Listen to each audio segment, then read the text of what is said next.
Hey guys! Welcome to Couple. Please like and subscribe if you like this video.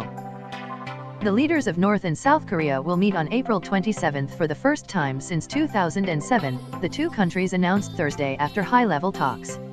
The landmark meeting between President Moon Jae-in and Kim Jong-un will be held at Freedom House on the southern side of the Demilitarized Zone, DMZ, according to the joint statement issued after the talks. Officials from both sides will hold working-level talks on April 4 to prepare for the meeting and agree on security and media arrangements. The summit will be seen as a victory for Moon, who has long been pushing hard for diplomatic relations with North Korea. He said at his swearing-in ceremony in 2017 for peace on the Korean peninsula, "I will do everything that I can do." The last inter-Korean summit was held in October 2007, when then-President Roh Moo-hyun met Kim's father, Kim Jong-il. South Korean Unification Minister Cho Myung-jin, left, shakes hands with North Korean delegation head Ri Sun-kwon at Panmunjom on March 29. Flurry of diplomacy. The confirmation of the summit comes amid a flurry of international diplomacy after a surprise thaw in relations on the Korean peninsula earlier this year. In the surest sign yet that Kim is intent on engaging in international talks, the North Korean leader made his first foreign trip as leader to Beijing this week to meet with Chinese President Xi Jinping. The trip was in part an effort to mend an old alliance which has been strained in recent years. During his China trip, Kim again stated he wanted to resolve the issue of denuclearization on the Korean peninsula, according to Chinese state media. On Thursday, high-ranking Chinese diplomat and Politburo member Yang Jiechi arrived in Seoul to brief South Korean officials on the North Korean leader's visit to Beijing.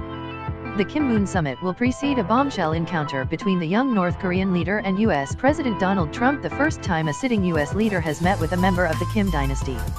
Trump is expected to meet with the North Korean despot before the end of May.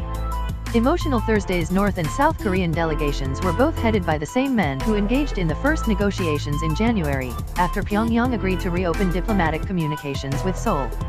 Ri Sun-kwon, chairman of Pyongyang's Committee for the Peaceful Reunification of the country, led the North Korean delegation while Unification Minister Cho represents Seoul. Talks between the two sides began at Tongilgok, the northern side of Panmunjom, in the highly fortified DMZ shortly after 10 a.m. local time, wrapping up in the early afternoon. The South Korean delegation approaches the Unification Bridge on their way to talks at the DMZ, Thursday, March 29. Both sides praised the diplomatic work done so far and hailed the success of the 2018 Winter Olympics at Pyeongchang, which North Korea took part in. "It has been less than 3 months since we met on January 9 and many things have happened between the Koreas," South Korea's Cho said during the morning session. The North Korean representative Ri agreed, saying visiting Tongilgok was emotional for all Korean visitors. "Tongilgok and Panmunjom are symbols of divided Korea," he said.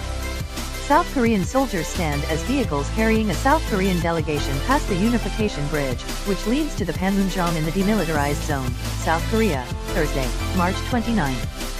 This year's diplomatic thaw comes in sharp contrast to 2017 when the peninsula appeared to be barreling toward conflict, with Kim overseeing a string of missile and nuclear tests and Trump promising fire and fury as Pyongyang threatened Guam, Hawaii, and even the U.S. mainland.